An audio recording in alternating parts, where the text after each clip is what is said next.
Nigeria hopes to work with other African states for the progress of Africa and to assist in bringing all African territories to a state of responsible independence. The recent tragic events in the Congo Republic must be uppermost in all our minds. And it is about that country which I wish to speak to you first. I frankly admit, Mr. President, that there are many features of this seemingly intractable problem which remain obscure to me. I am in some doubt as to the exact manner in which the Constitution granting independence to that country was drawn up by the colonial power which formerly administered the territory, and as to the degree of consultation which there was with the Congolese peoples themselves, and at what level that consultation was carried out.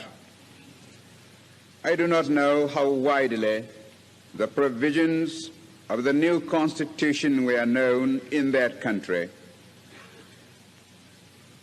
or whether there is any pattern of administration going up from the village to the provincial and to the national level.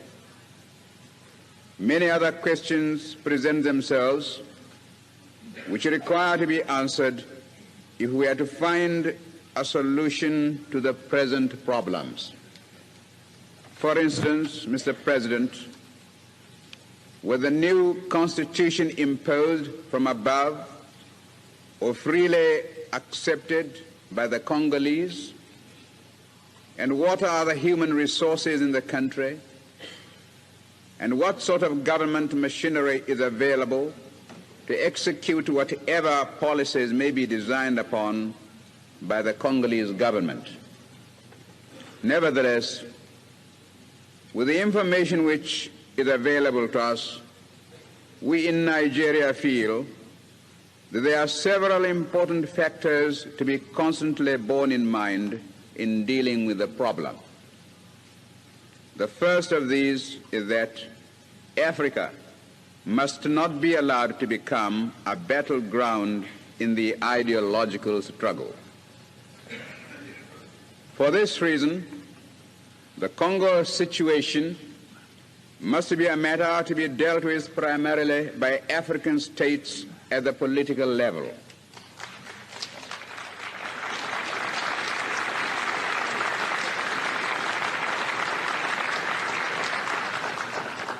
Secondly, we believe that in dealing with the problem of creating a real political life in the country itself, it will be necessary to start at the bottom by seeing that local and provincial authorities are established while maintaining the essential unity of the country.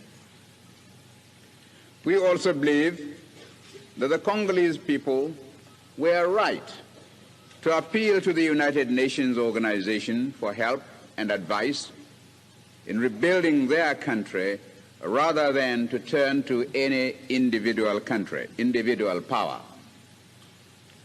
Until achieving our own independence, we have hesitated to add our voice to the general discussion about the Congo, lest we should merely add to the confusion. But now, Mr. President, I feel that it is my duty to put before you and to ask for your sympathetic consideration of the possible solutions which have suggested themselves to us. We warmly applauded the immediate response of the United Nations organization to the Congolese disaster.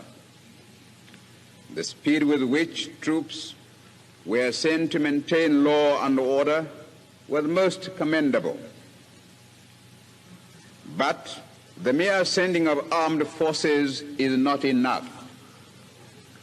I consider it essential that the United Nations organization should thoroughly investigate the root causes of the troubles which have arisen there, and I suggest the appointment of a fact-finding commission to look into the circumstances which caused the present crisis.